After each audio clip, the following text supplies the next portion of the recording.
On your new role as chair of this committee. I'm looking forward to working with you as well as with 6 new members of our committee. And Dr. Carson, thank you for being here. Thank you. Before we get into some of the questions that I raised in my letter to you earlier this week, I just want to get an answer to, I think, a simple yes or no question. If you are confirmed to lead HUD, you'll be responsible for issuing billions of dollars in grants and loans to help develop housing and provide a lot of housing-related services. Now, housing development is an area in which President-elect Trump and his family have significant business interests. Can you assure me that not a single taxpayer dollar that you give out will financially benefit the President-elect or his family? Well, Senator, I was worried that you wouldn't get back. Thank you for coming back. I'm back. I can assure you that the things that I do are driven by a sense of morals and values.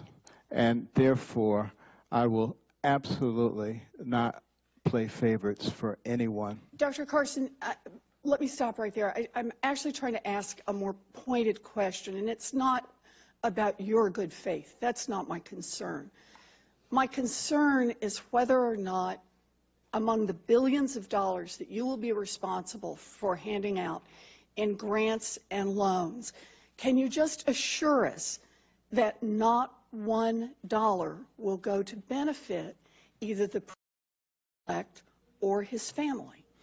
It will not be my intention to do anything to benefit any American. I understand that. It's for all Americans, but everything that we do. Do I take that to mean that you may manage programs that will significantly benefit the President-elect? You can take it to mean that I will manage things in a way that benefits the American people. That is going to be the goal. To the best you understand that. If there happens to be an extraordinarily good program that's working for millions of people, and it turns out that someone that you're targeting is going to gain, $10 from it, am I going to say, no, the rest of you Americans can't have it? I think logic and common sense probably would be the best way. Yeah, although we do have a problem here, and I appreciate your good faith in this, and I do, Dr. Carson. The problem is that you can't assure us that HUD money, not of $10 varieties, but of multi-million-dollar varieties, will not end up in the President-elect's pockets. And the reason you can't assure us of that is because the President-elect is hiding his family's business interests from you, from me, from the rest of America. And this just highlights the absurdity and the danger of the President-elect's refusal to put his assets in a true blind trust. He knows, the President-elect knows, what will benefit him and his family financially, but the public doesn't, which means he can divert taxpayer money into his own pockets without anyone knowing about it. The only way that the American people can know that the President is working in their best interests and not in his own is if he divests and puts his assets in true blind trust.